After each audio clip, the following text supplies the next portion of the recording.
성경 말씀 같이 보겠습니다. 다니엘서 9장 1절에서 10절 말씀입니다. 구약 1248쪽 되겠습니다. 앞에 스크린 참조하시기를 바랍니다. 1248쪽 다니엘 9장 1절에서 10절을 교독합니다.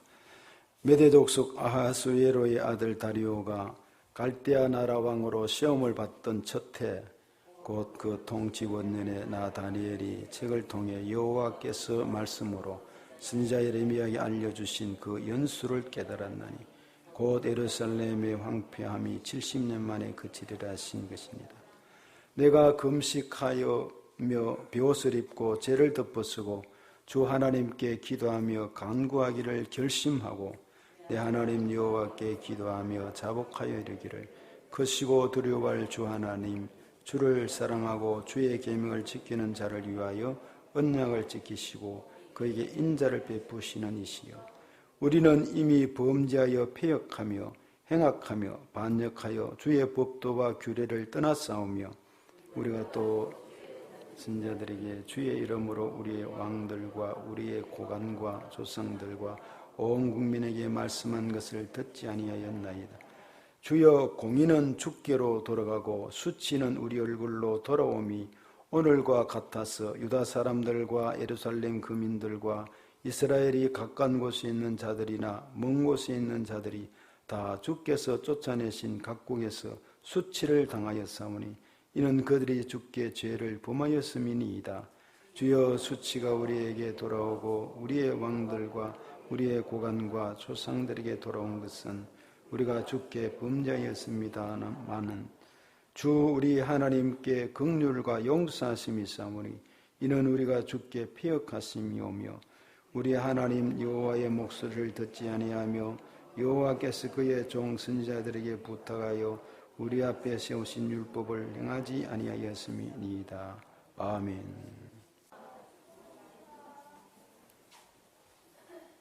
오늘 아침에 늘 아침에 제가 일찍 1층에 내려갑니다. 교회당도 한번 둘러보고요. 주일학교 선생님들이 모두 오늘 좀 여러분이 일찍 나오셔서 청소도 좀 더 하고 우리 예배 준비를 몇 분이 하시는 가운데 이런 얘기를 했어요. 어제 저녁에 어떤 사건이 있었는데 저는 잘 몰랐었습니다. 149명이 죽었답니다. 젊은이들이 이태원에서. 그리고 인터넷을 그래서 뒤져보니까 150여 명이 부상이 되고 149명이 압사당하는 끔찍한 놀라운 일이 있었어요. 그래서 이게 무슨 일인가? 제가 뉴스를 토요일 날 저녁에 제대로 못 보니까 인터넷으로 보니까 헬로윈 데이가 생겼는데 젊은 사람 또 어린이 아이들 할 것 없이 모두 평소에는 그렇지 않다가 헬로윈 데이가 언제부터인지는 모르지만 우리나라에도 이제 들어와서 됐는데 복장을 변장하고 가면을 쓰고 해가지고 축제의 시간을 가진다는 것입니다. 그동안 코로나 때문에 막혔던 것들이 이번에 마스크도 풀고 이 이태원과 외국인들이 있는 그런 것을 중심으로서 확 풀렸는데 추산 10만 명 가는데 정확히는 모르겠어요. 이 헬로윈 데이는 미국에서 10월 31일 날 유령 분장을 하고 길거리 나와 축제하는 그런 기념일이라고도 합니다. 조금 더 찾아보니까 이 헬로윈 데이는 고대의 겔트족이 있습니다. 겔트족 풍습으로 산하 축제에서 유래된 것인데 로마가 겔트족을 정복하고 난 다음에 그때 교황 보니파체가 아니고 보니파체 4세가 11월 1일을 바로 모든 성자들의 날 올 헬로 데이라고 했습니다. 그걸 정해놓고 겔트족의 풍속이 전야제를 통해서 헬로윈 데이를 정했다고 합니다. 교황이 말이죠. 교황이 정한 것입니다. 11월 1일을 기념하는 이 겔트족은 어떤 내용이냐면 죽은 자들의 영혼이 살아있는 사람의 영혼 속에 들어간다는 것입니다. 그래서 사람의 몸에 들어가는데 이 참 말도 안 되는 그런 이런 풍습이 전해지는데 이 축제를 하는 사람들은 그 유령이 들어오지 않기 위해서 변장해서 나를 알아보지 못하도록 가면을 쓰고 다른 색깔의 옷을 입고 막 광란에 축제를 하고 먹고 마시며 춤을 추며 하는 그런 것 같습니다. 이게 이제 계기가 되어서 그러고 난 다음에 죽음의 신에게도 제사 드리는 그런 어떤 행위가 있다고 합니다.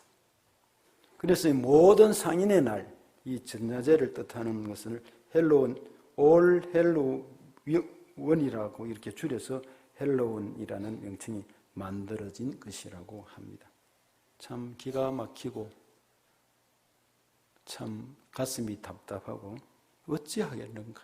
149명이 갑자기 거기 몰려가지고 아무리 그렇지만은 미끄러져 149명이 압사당했다니 어떤 일이 연주인지는 아직 정확히 모르지만 아무리 압사당하지만은 149명이 그렇게 될 수가 있는가.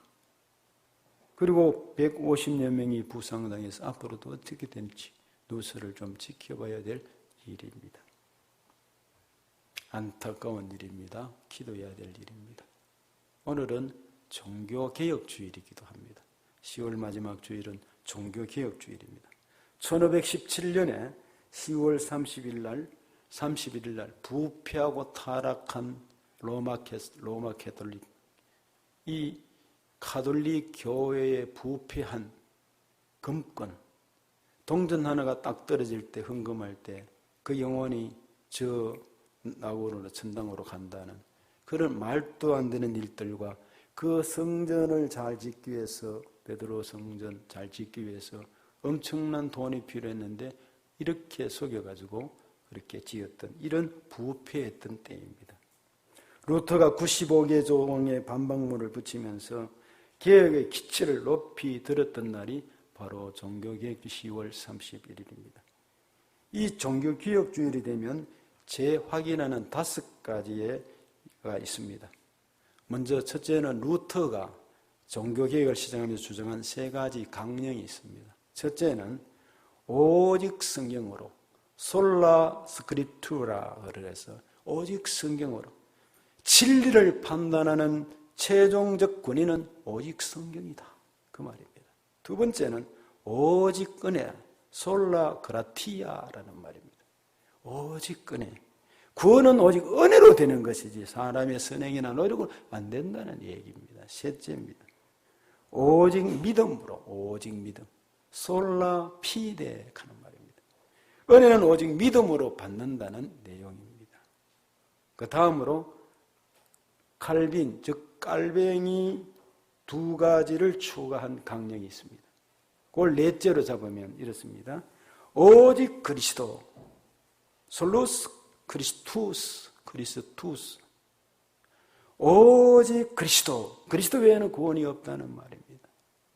5번째는 오직 하나님께 영광이라, 솔리 데오 그로리아라는 말입니다. 오직 하나님께 영광. 이 말이 무슨 말이죠?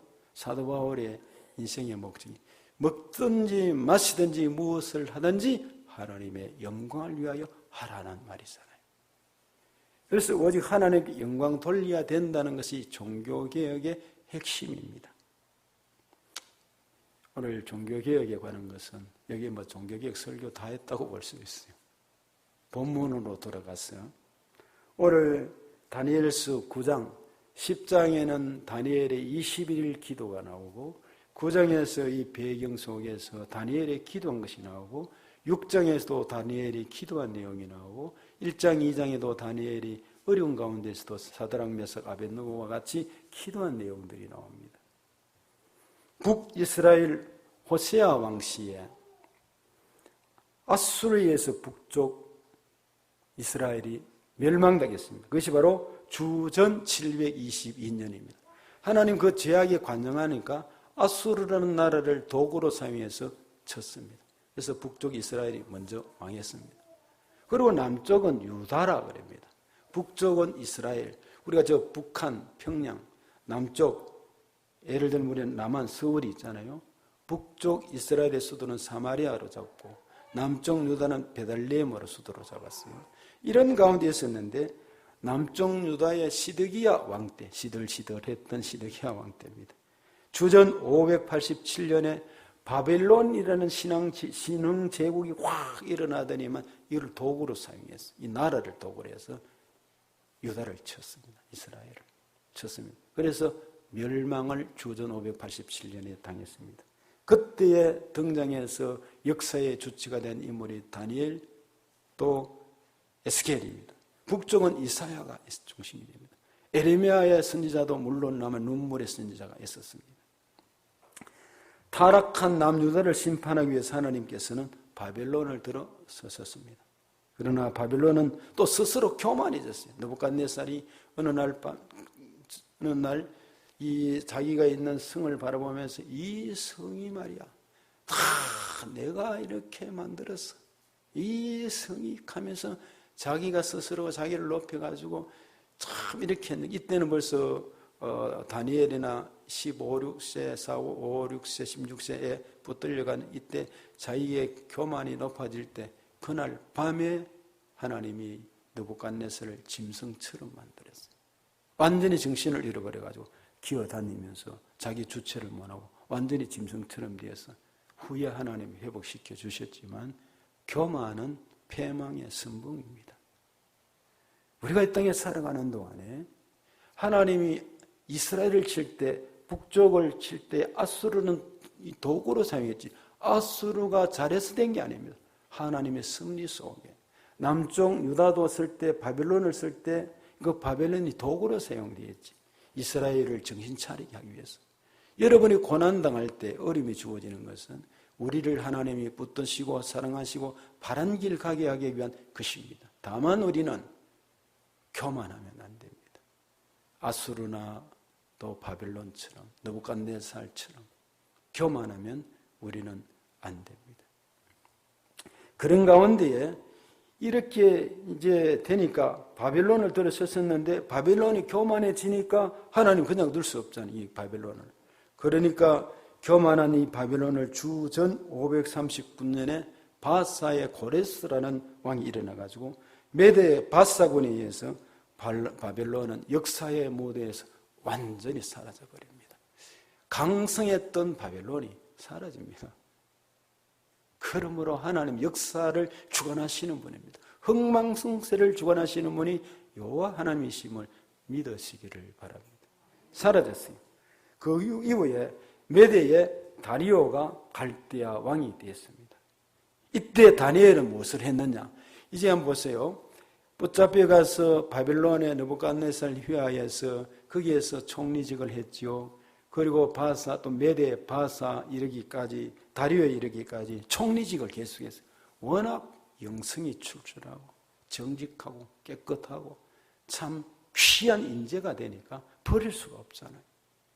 그러니까 그때까지 총리직을 계속하면서 이때 이 다리오 때는 이 다니엘은 무엇을 했느냐 하면 계속 기도와 말씀 속에 에레미야서를 연구하고 있었어요. 이 에레미야서를 연구를 했는데 그 오늘 나중에 읽어보세요. 에레미야서 25장 11절 12절에 보면 성경을 읽다 보면 답이 나오는 겁니다.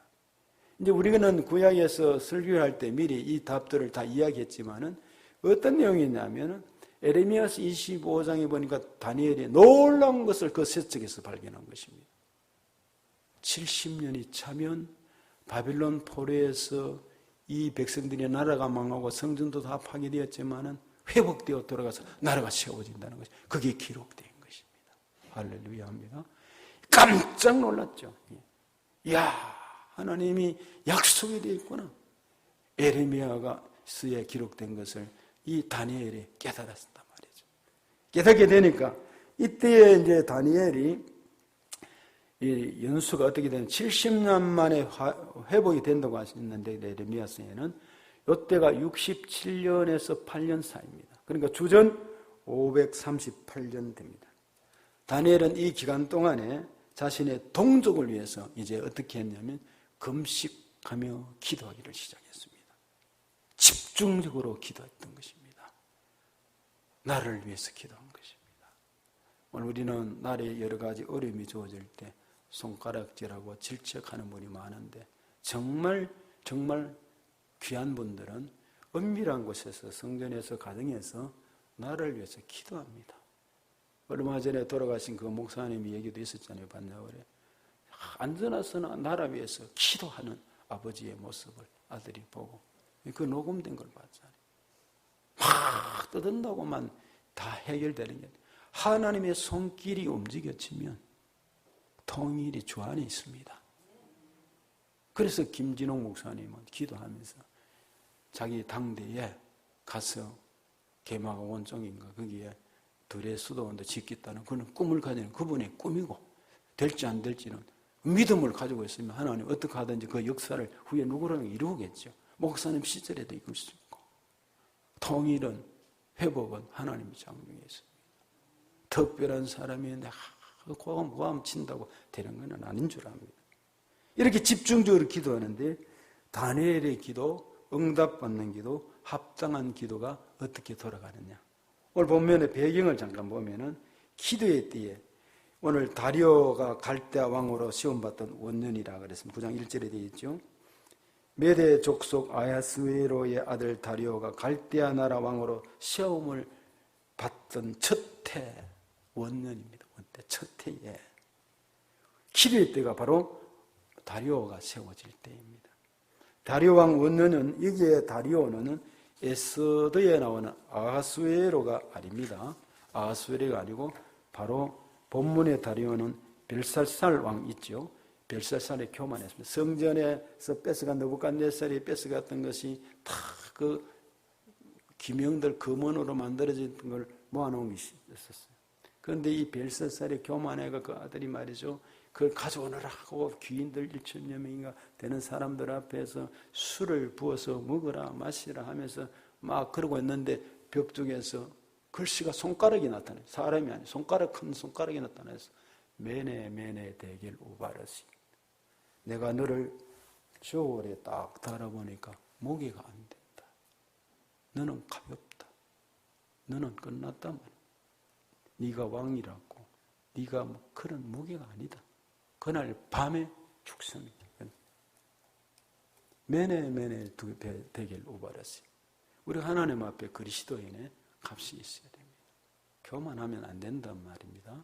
왜냐하면 생각해 보세요. 천지 만물을 창조하시고 나를 창조하시고 생사화복을 주관하시는 그 하나님 앞에 감히 어떻게 도전장을 낼 수가 있단 말이에요.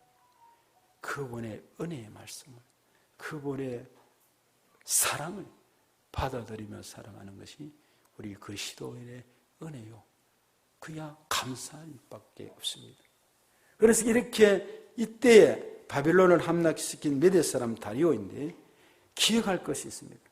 다니엘이 그렇게 오랫동안 이방 나라에서 포로로 붙잡혀 생활하면서 궁중에서 느부갓네살을 돕고 있었습니다. 처음에. 그리고 벨사살을 도왔습니다. 다리오 때까지 총리직을 겸했습니다. 그렇게 생활했는데 다니엘의 그게 오늘날처럼 정치인들의 돈에 관한 문제가 생기지 않았어요. 깨끗했습니다. 어떤 권력에 취하지 않았습니다. 속이거나 이런 게 없었어요.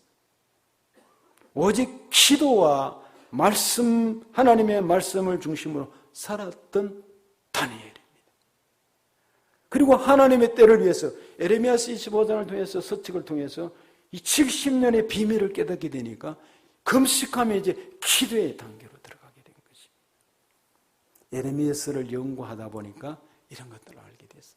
그래서 다니엘은 오직 기도와 성경 말씀에 집중된 삶을 일평생 살았던 것입니다. 그러다 보니까 흠이 잡히지 않았어요. 자신감이 있었어요. 그를 죽이려고 해도 사자굴 속에 넣어도 굶주린 사자굴 속에 죽이려 하는 일들이 많았지만 그 속에 들어가도 살아나는 기적을 보여주므로 왕이 두 손 들고 만수무강할 정도로 그렇게 비열했습니다. 15, 16세에 붙잡혀 와서 온 다니엘은 신앙은 흩어지지 않았습니다. 사랑하는 여러분, 우리는 많이 흩어졌습니다. 퇴색된 신앙이 많습니다. 그럼에도 불구하고 오늘 있는 동안에 또 예배를 드리면서 마음을 다지고 다니엘의 21일 기도회를 통해서 내가 새 사람이 되고 새 은혜를 받고 흩어지지 않는 신앙이 되기 위해서 준비되는 은혜가 있기를 축복합니다. 우리의 신앙이 변질되지 않으면 자녀들 잘 됩니다. 우리의 신앙이 흩어지지 않으면 여러분의 행하는 모든 일이 합력하여 선을 이루고 하나님의 알파의 은혜와 오메가의 은혜가 있을 줄로 믿습니다. 이렇게 나아가는 동안에 다니엘은 기도와 말씀에 전무하며 살 때에 높은 벼슬, 바쁜 일정 속에서도 많은 공무적인 일 속에서도 말씀 읽는 것과 연구하고 하나님 뜻을 알고자 하는 열심을 중단하지 아니했습니다. 그렇다면 저와 여러분이 바쁩니다 하는 말을 될 수 있으면 안 하는 게 좋습니다. 바쁘면서도 성경을 읽고 기도에 틈을 내야 되고 하나님께로 가까이 해야 합니다. 그것이 자녀들을 살리는 길이고 그것이 내가 가정이 우리나라가 잘 되는 일이고 교회를 돕는 일입니다. 교회를 돕는 일이 여러분 헌금을 많이 하고 전도를 많이 하는 것도 중요하지만 일단 기도하고 관심을 가지고 하는 일이 얼마나 중요한 일인지 모릅니다. 이렇게 기도한 이유는 연수를 2절에 연수를 깨달았나니 그랬어요. 예레미야 선지의 말씀을 읽는 가운데 깨달았다는 말입니다. 두루마리의 성경책을 준비해 간직하면서 계속해서 읽고 있었습니다. 그리고 예레미야 25장 8에서 14절에 보면 70년이 끝나면 회복된다는 말씀을 분명히 이제 품었던 것입니다. 놀라운 말씀입니다. 포로로 붙잡혀 와서 어떻게 생활했습니까? 채식하며 채소를 먹으며 살았습니다. 지켜온 그 신앙이 불무불에 죽을 수밖에 없었고 걱정인 상황 속에 사자굴 속에서도 사자의 밥에 대해서 뼈 하나 찾을 수 없는 그런 상황 속에서도 하나님이 다니엘을 지켜주시고 그 친구들을 지켜주시고 그 믿음을 보시고 붙들어 주심으로 역사의 무대에 사라지지 아니하고 큰 역할을 감당했습니다. 다리왕 시절에는 한 달 동안 왕 외에 다른 신을 섬기면 기도하면 사자의 밥이 되게 하려던 간신배들의 농간에도 하루 3번씩 동쪽 창문을 열고 기도했던 놀라운 다니엘입니다. 오늘 그 주보 안에 있는 교재 속에 6장의 그 내용입니다. 그 시제 다니엘 6장 10절을 한번 제가 읽어드리면 이런 내용입니다.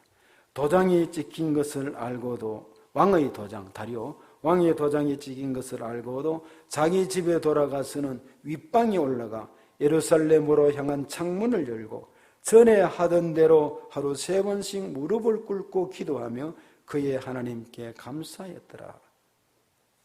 여기 보면 어떤 데는 자기 나름대로 나눌 수 있습니다만 저는 하나하나 나누니까 6가지가 나옵니다. 그래서 거기에 6가지 기록해보라 그랬어요. 기억할 것은 신앙의 절개를 지키자는 것입니다. 기도하는 삶 양보가 있을 수가 없고 말씀의 삶 양보가 있을 수가 없습니다. 기도의 줄을 붙잡고 독종 창문을 열고 기도하는 다니엘의 기도는 계속되어져 왔습니다. 말씀을 읽고 묵상하는 일은 그 바쁜 총리직에도 불구하고 요즘 나라의 이 장관급 총리들을 보세요. 그들이 자기 개인 가정생활도 없어요. 그러면 이 다니엘도 얼마나 바쁘겠어요. 그런데도 기도가 있었어요. 그리고 말씀을 깨닫는 놀라운 은혜가 있었어요. 양보하지 않았다는 것입니다. 계속되었다는 것입니다. 그렇다면 우리가 하나님 앞에 자꾸만 이렇게 바쁘다 저런 바쁘다는 말보다는 하나님 앞에 짬을 내어서 작은 시간 헌신을 하다 보면 길을 자꾸 열어주신 줄로 믿습니다. 3절에 결단의 기도가 나옵니다. 내가 금식하며 베옷을 입고 죄를 무릅쓰고 주 하나님께 기도하며 간구하기를 결심하고 나옵니다. 기도도 결심을 해야 합니다. 말씀도 결심을 해야 합니다. 신앙생활도 결심을 해야 합니다. 불의와 죄악과 타협하지 않고 내가 믿음으로 살겠다는 결심을 해야 합니다. 결심하고 성령의 도우심을 구해야 합니다. 내 결심이 내 것으로만 나의 결심은 그게 되지 않지만 성령의 도우심을 구할 때 그 성령의 도우심 속에 하나님 앞에 믿음으로 살아가는 은혜가 주어진다는 것입니다. 성령의 도우심을 구해야 된다. 이 결심이 여기에 있었습니다. 그런 가운데 그 결심은 하루 3번씩 좋은 습관으로 들은 기도만이 아니라 금식까지 하며 특별히 기도하는 시간이 필요했던 것입니다. 하나님께 집중하고 경우에 따라서는 생명까지 내놓을 각오를 했던 다니엘인 것입니다. 그러니까 결심했죠. 그리고 베옷을 입고 죄를 덮어쓰고 기도했습니다. 겸손한 자세입니다. 구약에서 개인이나 가정이나 국가가 하나님 앞에 자복할 때 베옷을 입습니다. 죄를 덮었습니다. 그들은. 그리고 그것은 겸손하고 나는 죄인인 것을 나타내는 표시입니다.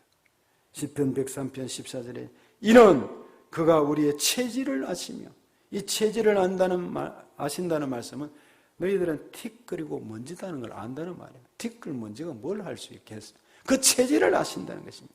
그러니 겸손이 필요한 것입니다. 하나님의 인도가 필요한 것이고 하나님의 도우심이 필요한 것이고 성령의 인도하심이 필요하고 성령이 나를 붙들어 주시고 도와주시면 세상을 이기고 나를 이기고 죄악을 이기고 믿음으로 살아갈 수 있다는 것입니다. 우리 스스로가 이 세상을 이기고 내가 성공할 수 있고 나는 모든 것이 잘 될 거야 라는 생각은 저는 그래 안 된다는 말입니다. 주님이 빠지면 실패한 인생밖에 되지 않습니다. 두 번째 다니엘의 기도 내용을 구체적으로 살펴보면 첫째는 약속을 붙들고 기도했습니다.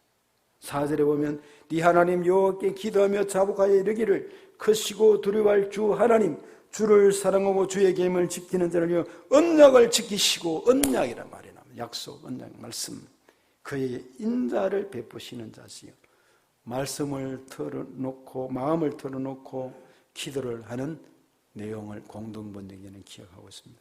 자복하고 겸비한 마음으로 회개하며 금식하며 기도를 했습니다. 언약을 지키시는 하나님께 약속을 지키시는 하나님을 붙잡고 믿음으로 기도를 했습니다. 인자를 베푸시는 하나님께 기도했습니다. 인애하신 구세주 그 인자하신 주 단연 하나님의 약속을 믿고 에레미야를 통해서 긍휼을 베푸시는 하나님을 믿었습니다. 70년이 차면 해방이 되고 고국으로 돌아간다. 그 희망과 인애 인자하신 그 주님. 두 번째는 회개하며 드리는 기도가 5절에 이미 범죄하여 폐역하며 행악하며 반역하여 노아 홍수 일어나기 전 노아 방주를 지을 때도 그 백성들은 먹고 마시고 죄악이 관영했습니다. 소돔과 고모라 성도 마찬가지입니다. 지금 천사들이 와서 거기에 가는 중에도 그 소돔과 고모라 성은 동성애가 있고 죄악이 관영이 만연했고 죄악이 관영했습니다. 곧 그 무너지고 이 소돔과 다시 말하면 거기 유황불이 떨어져서 다 멸망당할 것을 그들이 제대로 몰랐어요. 그걸 이 전하로 간 천사들이 있는데 그 집을 둘러싸고 남성네들이 들어와서 그 천사들 사람으로 보였겠죠. 끌어내라 우리가 관계하리라 즉 동성애 하겠다. 그런 타락한 성이었습니다. 오늘 우리가 범죄한 결과라는 것입니다. 다니엘은 이렇게 된 것은 포로로 잡혀온 것은 북쪽도 남쪽도 우리가 다 범죄하고 우상 숭배하고 한 죄 때문입니다. 예수님 당시에 백성들이 십자가 예수님이 골고다 언덕에 달리실 때에 백성들이 그렇게 5일 전만 하더라도 호산나 호산나 하는 사람이 십자가에 못 박아서서 못 박아서 돌변해서 변하면서 지축이 흔들릴 정도로 소리치던 그들이 변질되었습니다. 그러면서 십자가에 못 박아서 욕을 하기 시작을 했습니다. 참으로 놀라운 일입니다. 5절에 주의 법도와 규례를 떠나서며 말씀을 떠났다는 것이 우리나라의 성도들이 청소년들이 말씀 안에 있기를 원합니다. 이번 이태원 중심의 헬로원 헬로운데이의 참선을 보면서 우리 한국 교회의 아름답고 좋은 축제 문화가 좀 있어야 되겠다. 교회 축제 문화가 있어야 되겠다. 이런 생각을 해봅니다. 로마가 겔트족을 점령하고 교황 보니파체 4세가 11월 1일은 모든 성도들의 날로 정하면서 겔트족의 문화가 오늘까지 번지면서 미국과 구라파에서 변형되어 흐르니까 그것을 즐기게 뜨고 나온 젊은이들이 149명의 젊은이들이 죽음과 150여 명의 부상자가 생긴 것은 바로 우리들의 죄인 것입니다. 창세기 34장에 보면 야곱이 이제 고향으로 돌아갑니다. 삼촌 라반의 집에서 다 챙길 것 챙겨가지고 고향으로 돌아가는데 문제는 에서가 앞에 탁 가로막고 있는 것입니다.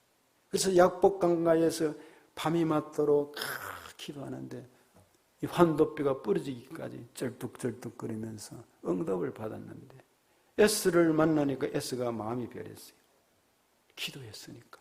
두 번째는 쩔뚝거리는 동생의 모습을 보니까 초췌한 모습을 밤새도록 수임도 깎지 않고 그랬지 않겠습니까? 그리고 앞에 보물을 다 선물을 보내 그게 감동을 먹고 그러다 보니까 동생을 억엄맞게 가서 울며 불며 동생아 형님 하고 이렇게 만났습니다. 그런데 이제 같이 올라가자. 원래 창세기에 보면 베델에서 기도의 응답을 얻고 다시 여기에 자기가 서원한 약속을 지키겠다고 야곱은 약속을 했습니다. 그럼에도 불구하고 약속했음에도 불구하고 바로 에스와 더불어서 바로 올라갔으면 됐는데 먼저 가소서 하고는 같이 가지 않고 그것에 숫곳에 머물다. 약곡강이 있는 그 위쪽이 숫곳입니다. 숫곳에서 요단강이 흐르는데 요단강을 건너서 세겜이라는 곳에 갔어. 세겜이라는 곳에 거기서 막 틀을 잡고 있다가 그 야곱의 12아들 외에 딸이 하나 있죠. 이름이 누구죠? 디나죠. 이 디나가 딸이 있었다. 이거 있었어요. 딸이 레아의 딸입니다. 레아, 라헬, 빌라, 실바인데 빌라, 실바는 몸종 여종이었고 이 레아의 딸이었는데 애가 숫곳에서 세겜에서 보니까 이게 축제가 벌어졌어. 축제가. 그러니까 아버지하고 가족들만 따라다니고 있다 보니까 얼마나 참 젊은 나이에 이제 20이 뭐 다 되어가는 한 15, 16세 이상 됐겠죠. 그러니까 꿈도 있고 그 문화축제가 얼마나 그리웠겠어요. 이야 한번 보고 싶다 가보고 싶다. 옷을 꾸미고 머리를 단장을 하고 예쁘게 해가지고 그 축제의 문화를 구경한다고 갔어요. 이게 웬일입니까? 정말 거기에 축제가 아름답게 세속적인 문화 속에서 막 일어나는데 그들이 먹고 마시 즐거워 춤을 추고 말하자면 삼바춤을 추는지 하여튼 그런 만들어 놓고 이런 모습을 보면서 즐거워하는데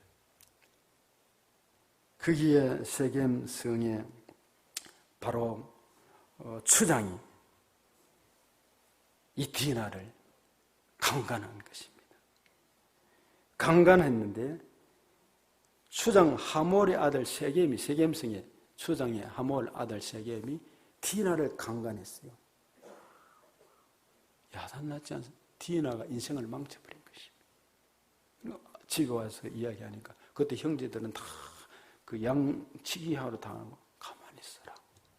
와서 아들들이 와는 이야기하니까 그때에 바로 레위와 로벤이 중심으로 돼가지고 이 얘기를 듣고 이때 세겜은 혼인을 부탁했어요. 딸을 우리에게 달라고. 아무것도 요구하지 않는다고. 그렇게 이제 이야기를 하고 했었을 때에 바로 그러면 할례를 받으라. 할례를 받으라고 이야기하면서 그 할례를 그럼 받겠다 해서 남자들 할례 받게 했었어요. 그러나 할례를 받으면 2, 3일간 고통스럽게 지내야 된단 말이죠. 그런 가운데에 이 세겜성의 모든 남자들이 할례를 받으니까 시몬과 레미가 밤에 칼을 차고 성으로 들어갔어요. 성으로 들어가서 남자들을 다 죽였습니다. 순식간에 살인사건이 벌어졌어요. 축제 구경을 갔다가 디나가 강간을 당하고 그리고 세겜성의 남자들 죽임으로 이후에 가만히 있겠습니까? 주변 종족들하고 이 야곱 일당들을, 가족들을 다 큰일 났습니다.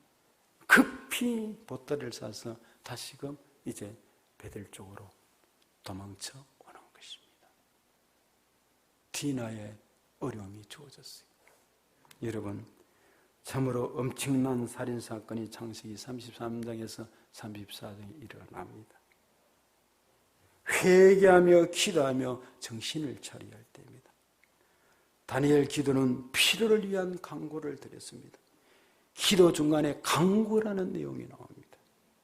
주의 얼굴빛이 주의 황폐한 성소에 비추소서, 황폐한 내 마음에 비추소서, 황폐한 우리 가정에 비추소서, 황폐한 이날의 이태원에 주의 빛이 비추소서. 주의 은혜의 빛이 비추어져야 합니다. 죄 때문에 하나님은 고개를 돌리시고 십자가 예수님이 죽으심을 그대로 두셨습니다.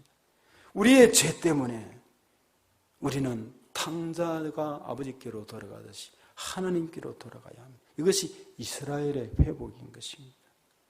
다니엘은 책임감을 가지고 기도했습니다. 하나님의 노가가 예루살렘에서 떠나기를 위해서 기도했습니다. 적들이 떠나기를 위해서 기도했습니다. 민족을 회복하고 나라가 회복되고 살아가게 해달라고 기도한 것입니다. 그리고 하나님의 긍휼을, 영광을 위해 바라보면서 기도를 했습니다. 때를 쓰듯 억지가 아니었습니다. 9절에 긍휼과 용서하심이 있사오니, 그래서 하나님께 긍휼이 있다는 말입니다. 용서하심이 있다는 것입니다. 주님 뜻 안에서 기도하는 내용입니다. 사랑하는 여러분, 말씀을 맺고자 합니다.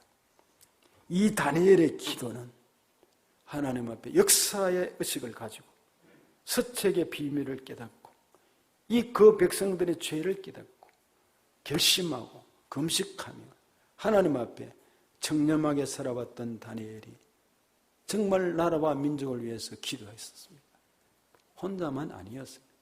에레미야도 기도하고 있었고 이사야도 기도하고 있었고 선지자들이 곳곳에서 다 기도하고 있었습니다.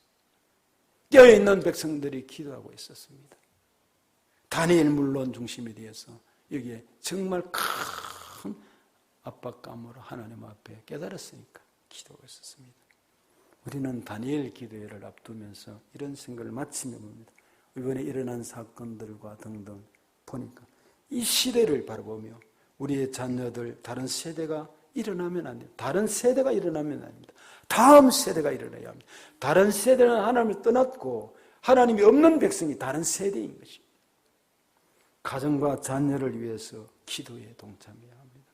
교회와 하나님 나라를 위해서, 복음을 위해서 바른 축제를 통한 젊은이들이 영원히 살아나도록 그 일을 위해서 다니엘 기도에 동참하라고.